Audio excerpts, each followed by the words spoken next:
मेरे प्रिय बच्चे, ये बहुत ही विशेष संदेश आज तुम तक पहुंचाया जा रहा है। नियति का आशीर्वाद बनकर ये संदेश तुम्हें प्राप्त हो रहा है। तुम्हें प्राप्त होना ये प्रमाणित कर रहा है कि तुम दिव्यता के अंश हो। तुम अब वो हासिल करने वाले हो जो तुम्हारे भाग्य को जगाने के बाद तुम्हारे मन मस्तिष्क को भी आत्मविश्वास से भर देगा। इसकी सूचना तुम्हें शीघ्र ही मिलने वाली है और ये केवल नियति का वरदान नहीं है, बल्कि ये तो तुम्हारे ही कर्मों का फल है। और अब तुम्हारी प्रतीक्षाओं का अंत हो रहा है। इसलिए मेरे प्रिय बच्चे, किसी भी परिस्थिति में इस संदेश को पूरा सुनना, बीच में छोड़कर जाने की भूल ना करना, वरना तुम इस लाभ से वंचित रह जाओगे। क्योंकि अब तुम्हारे मार्ग में जितनी भी कठिनाइयां आई थीं, वो सब समाप्त हो रही हैं। अब तक जो कुछ भी हो रहा था, वो एक चक्र का हिस्सा था। वो चक्र अब अपनी पूरी चाल चल चुका है। अब सफलता और उपलब्धियां वास्तविक रूप से तुम्हारे मार्ग में आ चुकी हैं। अब तुम्हारा नाम उस स्थान पर भी सम्मान से पुकारा जा रहा है जहां पर अभी तक तुम्हारे कदम पड़े ही नहीं हैं। इसलिए इस भाग्य उदय के लिए अपने आप को पूरी तरह से तैयार कर लो। अपने मन मस्तिष्क को पूरी तरह से तैयार कर लो, क्योंकि जब मनुष्य के जीवन में चमत्कार घटने वाला होता है, तब वो एक विशेष प्रकार के परिवर्तन का अनुभव करता है। ये परिवर्तन उसके ही हृदय से उत्पन्न होती है और उसके मस्तिष्क में होती हुई उसके पूरे शरीर और परिस्थितियों में दिखाई देती है। तुम्हारे जीवन में उसी प्रकार का परिवर्तन हो रहा है। स्वर्ग में बैठे तुम्हारे अपने कुछ पूर्वज तुम्हारी दशा देखकर काफी चिंतित रहे हैं। वो परेशान रहे हैं, क्योंकि तुम अपने ही पूर्वजों के अंश हो। तुम अपने जीवन के द्वारा उन्हीं पूर्वजों के स्वप्न को भी साकार कर रहे हो। वो स्वप्न जिनका तुम्हें ज्ञान नहीं है, वो स्वप्न जो बहुत पहले नियति द्वारा रचित हो गए थे, वो स्वप्न जिसे अब तक साकार हो जाना चाहिए था, वो स्वप्न जो तुम्हारे अपनों ने देखे थे, वो अब तुम्हारे शरीर के द्वारा संपन्न कराए जाएंगे। क्योंकि हर कोई इस स्वप्न को साकार करने में सक्षम नहीं होता। हर कोई उस जिम्मेदारी को उठाने में सक्षम नहीं होता जिससे इस संसार को बचाया जा सके, जिससे एक कुल को बचाया जा सके, जिससे मानवता को बचाया जा सके, जिससे धर्म की रक्षा की जा सके। लेकिन तुम में वो सामर्थ्य है, तुम में वो क्षमता है कि तुम सृजनात्मक हो सकते हो, कि तुम संसार को बचा सकते हो, कि तुम अपने कुल को बचा सकते हो, कि तुम उन सभी के स्वप्न को पूर्ण कर सकते हो जो अभी संसार में मौजूद नहीं है, किंतु कभी उनकी चेतना, कभी उनकी बुद्धि इस संसार में हुआ करती थी और वो एक स्वप्न देखा करते थे। ऐसा स्वप्न जिसे पूर्ण किया जाना अत्यंत आवश्यक है। और यही कारण है कि अब तुम्हारे आसपास तुम्हें बहुत सी दिव्य शक्तियों का आभास होने वाला है। तुम्हारे पास में अब कुछ ऐसा होगा जो सामान्य नहीं है, जो देखने में तो तुम्हें सामान्य लगेगा, किंतु तुम्हारे मन में घबराहट हो सकती है। थोड़े डर के भी भाव आ सकते हैं। तुम्हें ऐसा लगेगा जैसा कोई तुम्हारे करीब है, जैसे कोई तुम्हें छू रहा है। जब रात्रि में तुम अपने बिस्तर पर करवट बदलोगे, जब तुम रात्रि में सो रहे होगे, तो अचानक से तुम्हारी नींद खुल सकती है। तुम्हें ऐसा लग सकता है कि कोई तुम्हारे पास ही बैठा हुआ है। तुम्हें ऐसा लग सकता है जैसे कोई अभी आकर तुमसे बात कर लेगा। तुम्हें ऐसा लग सकता है जैसे कोई निरंतर तुम्हें देख रहा है और तुम घबरा सकते हो।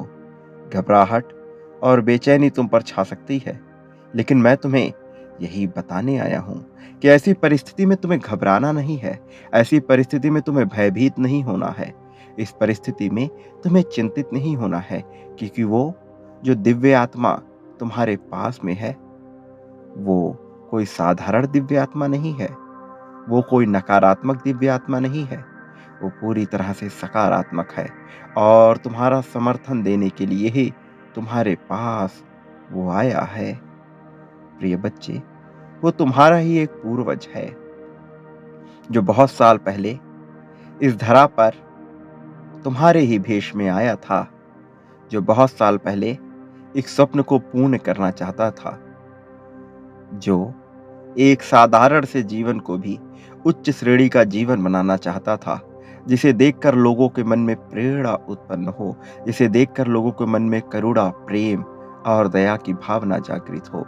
तुम्हें इसका ज्ञान नहीं, किंतु जिस दिन तुम अपने इस पार्थिव शरीर को छोड़कर इस भूलोक को त्यागोगे, उस दिन तुमसे प्रेरणा लेकर बहुत सारे जीवों में, बहुत सारे मनुष्यों में वो करुणा, वो प्रेम और वो दया भाव जागृत होगी, जो इस मानवता के लिए, जो इस संसार के लिए, जो इस धरती के लिए अत्यंत आवश्यक है। तुम्हें इसका ज्ञान नहीं है कि तुम्हारे उद्देश्यों की पूर्ति तुम्हारे बिना भी हो जाएगी, लेकिन तुम्हारा होना एक ऊर्जा के संगठन को बढ़ावा देता है। तुम्हारा होना एक प्रकाश पुंज की तरह है, जो अपने प्रकाश को चारों ओर दिव्य रूप में फैला देता है। तुम उस प्रकाश स्तंभ की तरह हो, जो अंधेरे में भी एक क्षण में रोशनी कर सकता है, जो एक स्थान पर रोशनी का पूरा भंडार फेंक सकता है। प्रिय बच्चे, किसी विशेष योजना के लिए ही तुम्हारा जन्म हुआ है। किसी विशेष योजना के लिए ही तुम्हारा चुनाव हुआ है। तुम क्यों अपने आप को साधारण मानते हो? क्यों व्यर्थ के झंझावातों में फंसते हो? क्यों भौतिकता के इस माया जाल में फंसकर अपने विचार को छोटा बना चुके हो? क्यों तुम वो नहीं देख पा रहे हो जो ये संसार तुम्हें दिखाना चाहता है, जो नियति तुम्हें दिखाना चाहती है? क्यों कर्म कांड के माया जाल में फंस गए हो? क्या सही है, क्या गलत है, क्या होना चाहिए, क्या नहीं होना चाहिए, क्या उचित है, क्या अनुचित है, क्या मैंने सही किया या मैंने गलत किया, मुझे ऐसा नहीं करना चाहिए था, मुझे वो नहीं करना चाहिए था, मुझे ऐसा कर देना चाहिए था, काश मैंने ऐसा कर दिया होता। इस तरह के भाव और इस तरह के विचारों में तुम उलझ कर रह गए हो। जबकि मैं तुम्हें बताना चाहता हूं कि ये व्यर्थ की बातें हैं। इनका तुम्हारे जीवन में कोई मूल्य नहीं है। तुम जो हो वो इनसे कहीं ऊपर हो, किंतु तुमने अपने आप को एक सीमित दायरे में बांध लिया है। तुमने अपने आप को ऐसे जकड़ लिया है जैसे इससे आगे तुम्हारा कोई अस्तित्व नहीं है। लेकिन तुम तो सूर्य के अंश हो। तुम्हारे तो जीवन का उदय हो रहा है। तुम्हारी प्रार्थनाएं मुझ तक पहुंच रही हैं। तुम्हारा भाग्य उदय हो रहा है। तुम वो हो जो श्रेष्ठता की श्रेणी में आता है। तुम वो हो जिसे होना ही चाहिए। तुम वो हो जो लोगों के लिए भी एक मार्ग प्रशस्त करोगे। वो लोग जो शैतान के चंगुल में ना फंसकर, जो नकारात्मकता की सीढ़ियों को ना अपनाकर, जो केवल भौतिकता का जीवन ना सोचकर अध्यात्म की ओर बढ़ना चाहते हैं, तुम उनके लिए ऊर्जा के वो स्तंभ हो जिसका तुम्हें अभी ज्ञान ही नहीं है। वो स्तंभ जिसके क्षेत्र मात्र में आने से ही कोई पूरी तरह से सकारात्मक हो सकता है, जिसके आसपास भटकने मात्र से ही लोग पवित्र हो जाया करते हैं। तुम पवित्र हो, तुम पुण्य हो, किंतु तुम्हें अभी इसका ज्ञान नहीं है। तुमने अपने आप को बहुत नीचे मान लिया है। तुमने अपने आप को बहुत छोटा मान लिया है। तुम्हें लगता है कि तुम बहुत नीचे हो क्योंकि तुम्हारे पास अभाव है। तुमने अपने आप को अभावों से ही तौल लिया है। तुमने अपनी तुलना अभावों के माध्यम पे की है। कभी झांक कर नहीं देखा कि तुम्हारे विचार कितने प्रगतिशील हैं। कभी झांक कर नहीं देखा कि तुम वो हो जो अपने कुल में इतने आगे तक आए हो। विचार करो और मुझे बताओ कि ऐसा कौन है तुम्हारे परिवार में, ऐसा कौन है तुम्हारे समाज में, ऐसा कौन है तुम्हारे आसपास जो तुमसे ज़्यादा प्रगतिशील विचार रखता हो? ऐसा कौन है जो अध्यात्म की लाठी पकड़कर इतना आगे आया हो? कुछ लोगों को देखकर तुम्हें भ्रम हो सकता है कि वो बहुत आगे आ चुके हैं। कुछ लोगों को देखकर तुम्हें बहुत भ्रम हो सकता है कि वो अहंकार को त्याग चुकी हैं। लेकिन यदि उन्होंने अहंकार को त्याग ही दिया है, तो वो प्रचार-प्रसार क्यों कर रहे हैं? तो वो अपनी बातें लोगों तक क्यों पहुंचाना चाह रहे हैं? प्रिय बच्चे, जो अध्यात्म को प्राप्त हो जाता है, उसे संसार के भौतिकवादी चीजों से भला क्या लाभ? उसे क्या सोचना कि क्या सुख है, क्या दुख है? उसके लिए तो सब कुछ समान है। उसके लिए तो दाल-रोटी भी किसी मशहूर पकवान की तरह है। उसके लिए तो सब कुछ एक समान हो जाता है। उसे क्या प्रयोजन इस बात से कि क्या उसे प्राप्त हो रहा है, क्या नहीं हो रहा है? उसे क्या प्रयोजन इस बात से कि क्या संसार में अच्छा है और क्या बुरा है? अरे जब सब परमात्मा का ही बनाया हुआ है तो इसमें बुरा और अच्छा कहाँ है? ये तो मनुष्य की विचार, मनुष्य की सोच तय करती है कि क्या अच्छा है, क्या बुरा है। सीमा से ज्यादा की गई कोई भी कार्य बुरी हो सकती है। जिस कार्य में मनुष्य अपनी सीमा को भूल जाता है, जिस कार्य में मनुष्य हदें पार कर देता है, वो कभी बेहतर नहीं होता। फिर चाहे वो कितनी ही अच्छी आदत क्यों ना हो। आदतों से मुक्त होना होगा, मान्यताओं से मुक्त होना होगा, लोगों के विचारों से मुक्त होना होगा, क्योंकि यही है जो मनुष्य को फंसाए हुए हैं। यही है जो मनुष्य को आगे नहीं बढ़ने दे रहे हैं। तुम्हें क्या प्रयोजन इस बात से कि कौन तुम्हारे बारे में क्या सोच रहा है? तुम्हें क्या प्रयोजन इस बात से कि कौन क्या चाहता है? तुम तो केवल अपना विचार करो, क्योंकि जब तुम इस धरा पर जन्म लिए थे, तो तुम अकेले ही आए थे। ना कोई नाम, ना कोई पद, ना कोई प्रतिष्ठा। तुमने जो लिया इसी संसार से लिया है, और जो दोगे इसी संसार को दोगे। जब तुम अपना शरीर त्यागोगे, तो सब कुछ यहीं पर धरा का धरा रह जाएगा और उसका कोई लाभ नहीं होगा। इसलिए तुम्हें नाम, पद, प्रतिष्ठा इन सब से ऊपर सोचना होगा। लोगों की नजरों में अच्छा बनने से ऊपर सोचना होगा। ये सोचना होगा कि लोग तुम्हारे बारे में क्या सोचते हैं। ये तुम्हारे लिए श्रेयस्कर या महत्वपूर्ण नहीं है, क्योंकि यदि यही महत्वपूर्ण होता, तो प्रारंभ में ही तुम्हें यह सब प्रदान कर दिया गया होता। ये सब जो तुमने अर्जित किया है, यही तो अहंकार है। यही तो वो मैं है जो तुम्हें खुश नहीं होने दे रहा है। इसलिए इन सब का विचार त्याग दो और वास्तविक स्वतंत्रता, वास्तविक मुक्ति पर ध्यान लगाओ। तुम्हारे मार्ग में जो सफलता खड़ी है, उस सफलता को तुम्हें उठाना है, उस सफलता को तुम्हें प्राप्त करना है। प्रिय बच्चे, अपने भीतर झांको और गौर से देखो, होश पूर्वक देखो कि जो तुम चाहते हो वो तुम्हें पहले से ही मिला हुआ है। वो तुम्हारे सामने ही है। तुम भाग रहे हो एक अंधी रेस में, एक ऐसी दौड़ में जिसमें कोई जीत नहीं सकता। यदि कोई जीत सकता है तो केवल और केवल एक चीज में, और वो है प्रेम में। और प्रेम जब मनुष्य को ईश्वर से होता है, परमात्मा से होता है, तभी वह जीतता है, तभी उसे सब कुछ हासिल हो पाता है। भौतिकवादी वस्तुओं को पाने के लिए पहले उनका विचार त्यागना होता है। तुम जिस प्रेम को पाना चाहते हो, यदि सदा उसी प्रेम का विचार करते रहोगे, यदि सदा उसी के बारे में सोचते रहोगे, तो एक ऐसे बंधन में, एक ऐसे जंजीर में स्वयं को जकड़ते चले जाओगे जो अदृश्य है, जो दिखाई नहीं देती, किंतु उसकी बेड़ियां सबसे मजबूत होती हैं। आदतों का त्याग करो, फिर चाहे वो अच्छी हो या बुरी हो, और अनुशासन का पालन करो। जब मैं अनुशासन की बात कर रहा हूं, तो यहां मैं इस अनुशासन की बात नहीं कर रहा कि तुम कब सोते हो, कब जागते हो, कब खाते हो, कब क्या कार्य करते हो। अनुशासन का अर्थ तो ये है कि जो तुम्हारे लिए अनिवार्य है, जो तुम्हारे लिए करना ही करना है, उस कार्य को तुम्हें हर हाल में सर्वप्रथम प्राथमिकता देकर कर देना है।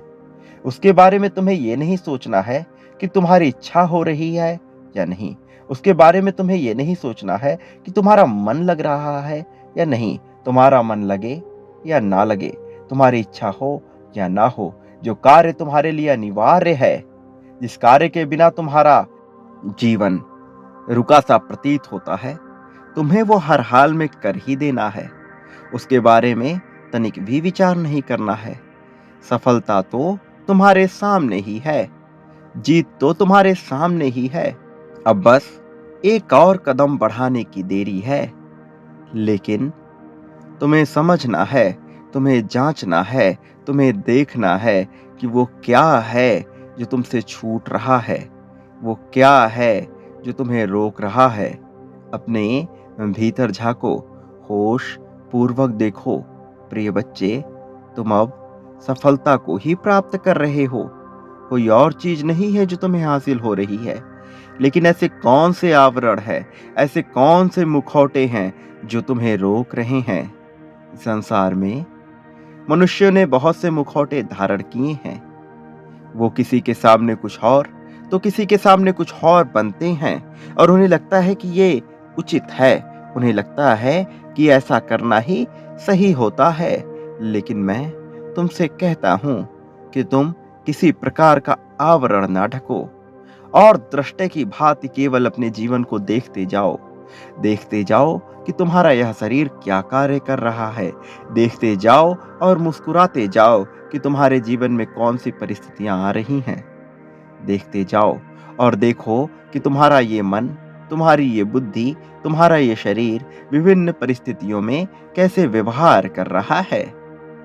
जब तुम होशपूर्वक इसे देखने लगोगे, तो तुम्हें ये ज्ञान होगा कि तुम जो कर रहे हो उसमें क्या कमी है, और जो तुम कर रहे हो उसमें और क्या करना चाहिए। अपनी अच्छाइयाँ और बुराइयाँ तुम्हें स्पष्ट रूप से दिखने लगेंगी। इससे भी ऊपर तुम्हें परमात्मा का साक्षात्कार होगा। और जब मनुष्य के साथ ऐसा होता है, तो उसके लिए जीवन सदा ही सुखमय हो जाता है, क्योंकि तब वो वास्तविक सुख को समझ लेता है। तब वो समझ लेता है कि सिक्के के दोनों पहलू क्या कह रहे हैं। तब वो समझ लेता है कि जो वो पाना चाहता है वो उससे दूर कभी हुआ ही नहीं था। बस ये उसके मन का भ्रम था जो उसे रोक रहा था। तब उसे ये समझ आता है कि ये संपूर्ण संसार उसके भोग के लिए ही है। परमात्मा का एक नाम महाभोगी भी है। क्या तुम्हें इसका ज्ञान है? इसका अर्थ ये है कि इस संसार में सब कुछ भोगने योग्य है, किंतु ये तुम्हारी नीयत है, और तुम्हारी नियति है जो ये तय करेगी कि क्या तुम उसे भोगने के योग्य भी हो। प्रिय बच्चे, तुम सृजन करता हो।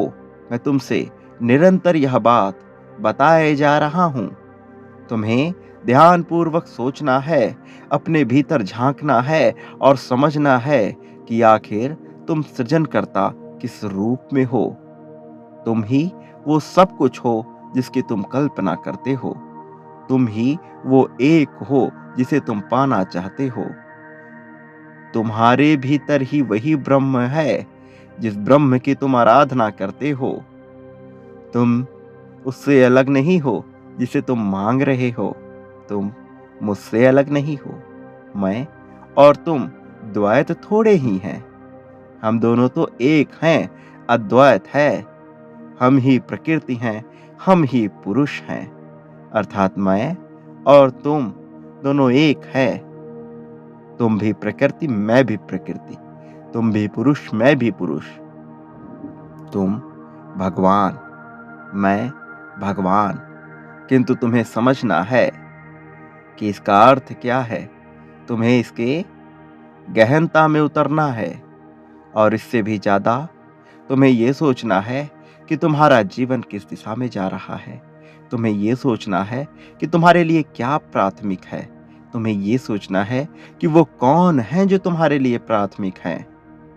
तुम्हें ज्ञात नहीं, किंतु इस संसार में केवल एक सत्य है और वो तुम हो। बाकी सभी तो तुम्हारे प्रयोजनों को सिद्ध करने के लिए तुम्हारे ही द्वारा निर्मित तुम्हारे मन बुद्धि विकार से उत्पन्न हुए हैं। बाकी सब कुछ जो तुम देख रहे हो, जो तुम नहीं देख रहे हो, जो तुम देखना चाहते हो, जो तुम नहीं देखना चाहते हो, जो है, जो नहीं है, जो था, जो कभी नहीं था, वो सब कुछ तुम्हारे ही मन बुद्धि विकार चित्त चेतना से उत्पन्न हुए हैं। इसमें कुछ भी ऐसा नहीं जो तुम्हारे संसार के बाहर हो। इस संसार में सब कुछ पहले से ही था। ये तुम्हारी परिस्थिति है जो तुम्हारे समक्ष घटित हो रही है। इसकी गहनता में उतरना जो मैं तुम्हें बता रहा हूं, ये सतही छिछली बातें नहीं हैं। ये एक गूढ़ रहस्य है जिसका विचार करते करते एक दिन तुम्हारा परमार्थ सिद्ध हो जाएगा। जिसका विचार करते करते एक दिन तुम्हारे भीतर प्रेम का ज्वालामुखी फूट पड़ेगा। एक दिन प्रेम की तरंगे तुम में बह निकलेंगी। वो प्रेम जो तुम्हारे भीतर विराजमान है, वो प्रेम जो करुणा बनकर तुम्हारी आंखों से बह जाता है, वो प्रेम जिसे तुम पाना चाहते हो, वो प्रेम जो वास्तविक है, जो सच्चा है, जो सत्य है, जो सच्चित परम आनंद है। प्रिय बच्चे, मैं जो कह रहा हूं उसके रहस्य को समझो, क्योंकि जीत तुम्हारे ही सामने खड़ी है। जीत तुमसे दूर नहीं है। कहीं तुम अपने आवेश में आकर कभी तुम आवरण को ओढ़कर ऐसा ना कर बैठो कि तुम सत्य को पहचान ना पाओ, सफलता को स्वीकार ना कर सको, वो जो तुम्हारे सामने है उसे अपनी हाथों में उठा ना पाओ, वो जो तुम्हें मिल ही रहा है उसका त्याग कर डालो। प्रिय बच्चे, तुम अब जीत के बहुत करीब हो, इसलिए उसे स्वीकार कर ही डालो, इसकी पुष्टि कर ही डालो। सारी बातें भूल जाओ, क्योंकि जब तक तुम में भय होगा तुम ये समझ नहीं पाओगे। इसलिए सर्वप्रथम सभी प्रकार का भय त्याग दो। भविष्य में क्या होगा इस बात का भय त्याग दो। जिस वजह से तुम आज तक जीवन जीते आए हो वो वजह आगे भी रहेगी। जिस चीज के कारण तुम में इतना सामर्थ्य रहा है कि तुम आज तक लड़ते आए हो वो आगे भी रहेगा। किंतु तुम्हें अपने मन मस्तिष्क से ये विचार त्यागना होगा कि तुम्हारे राह में बाधा आएंगी। तुम्हें अपने मन मस्तिष्क से ये विचार त्यागना होगा कि अब सुख मिल रहा है तो दुख निश्चित तौर पर आएगा। इस संसार में तुम्हें कुछ भी दुख जैसा देखना ही नहीं है। फिर चारों तरफ सुख ही सुख होगा। फिर चारों तरफ सुख के अलावा कुछ शेष रह ही नहीं जाएगा। मेरे प्रिय बच्चे, तुम अब वो पाने वाले हो जो पाना हर मनुष्य का स्वप्न होता है, और ये वही स्वप्न है जिसे तुम्हें पूर्ण करना है। सत्य के मार्ग पर आगे बढ़ते हुए मनुष्य को रोकने की साहस इस संसार में किसी में नहीं है। फिर चाहे वो कोई देवदूत हो, चाहे वो कोई देवता हो, चाहे वो नकारात्मक ऊर्जा हो, चाहे वो कोई शैतान ही क्यों ना हो, फिर मनुष्यों की क्या बिसात जो सत्य के मार्ग में आगे आ रहे मनुष्य को रोक दे। किसी जीव की क्या बिसात जो अध्यात्म के मार्ग को पकड़कर चलने वाले मनुष्य के राह में बाधा बन सके। जो तुम्हारे राह में बाधा बनेगा मैं उसके पांव काट दूंगा। जो तुम्हारे राह में बाधा बनेगा मैं उसके जीवन को हर लूंगा। क्योंकि ऐसा होना चाहिए, क्योंकि ऐसा होता ही है, क्योंकि यही वास्तविकता है। प्रिय बच्चे, तुम जो सोच रहे हो कि वो तुम्हें हरा देंगे, तुम्हारी ये सोच असत्य है। तुम जो सोच रहे हो कि वो तुम्हें जीतने नहीं देंगे, ऐसा कभी संभव हो ही ना पाएगा। वो चाहे कितनी ही चालें क्यों ना चल लें, चाहे कितने ही षड्यंत्र क्यों ना रच लें, चाहे कितनी ही राजनीतियां क्यों ना खेल लें, लेकिन तुम्हें हानि नहीं पहुंचा सकते। वो हट जाएंगे वो विलुप्त हो जाएँगे, तुम्हारी आँखों से ओझल हो जाएँगे, उनका अस्तित्व मिट जाएगा, उनका वर्चस्व समाप्त हो जाएगा, क्योंकि मैं तुम्हारे साथ हूँ, क्योंकि मैं ही तुम हूँ, क्योंकि मैं सृजनकर्ता हूँ, क्योंकि तुम सृजनकर्ता हो और जो सृजनकर्ता होता है, वो संहारक भी होता है। वही पालन करने वाला भी होता है। जिस विचार को तुमने जन्म दिया, जिस विचार को तुम पालते आए हो, उस विचार का संहार भी तुम करोगे। मैं तुम में ऊर्जा बनकर विलीन हो जाऊंगा। मैं तुम में साहस बनकर उसे समाप्त कर दूंगा। मैं कोई और नहीं हूं, तुम्हारे भीतर ही हूं। मैं वही हूं जिसकी तुम कामना करते आए हो।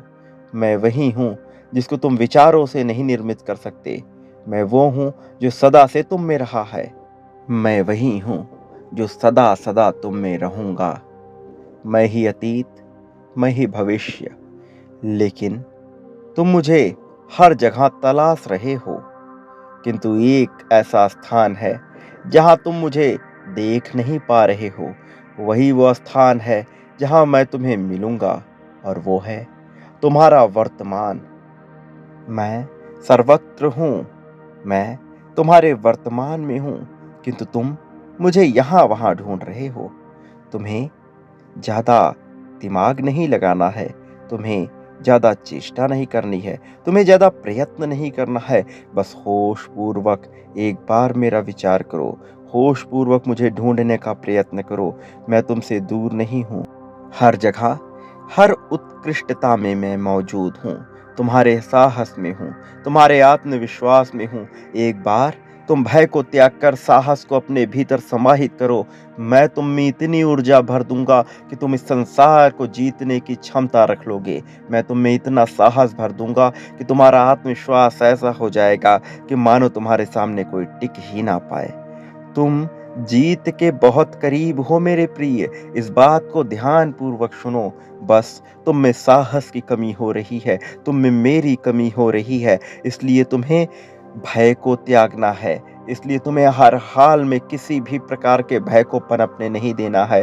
वो भय जो भविष्य तुम्हें दिखा रहा है, वो भय जो अतीत तुम्हें दे रहा है, तुम्हें हर तरह के डर को त्यागना है। मैं तुम्हारे पास हूँ, तुम्हारी आंखों में हूँ, तुम्हारे हृदय में हूँ, तुम्हारे शरीर के प्रत्येक अंग में खून बनकर मैं ही दौड़ रहा हूँ। मैं तुमसे अलग नहीं हूँ। मेरा विचार करो प्रिय बच्चे, तुम जीत के बहुत करीब हो। और एक बात याद रखो, चाहे परिस्थिति कोई भी हो, मैं तुम्हें छोड़कर नहीं जाऊंगा। मैं कमजोर नहीं पड़ने दूंगा तुम्हें। मेरा आशीर्वाद सदा सदा तुम्हारा साथ देगा। मेरी शक्तियां सदैव तुम्हारे साथ रहेंगी। मेरे आने वाले संदेशों की प्रतीक्षा करना। मैं आऊंगा तुम्हारा हाथ पकड़कर तुम्हें सच्चाई के मार्ग पर, अध्यात्म के मार्ग पर आगे ले जाने के लिए, तुम्हें जीत दिलाने के लिए। सदा सुखी रहो, तुम्हारा कल्याण होगा।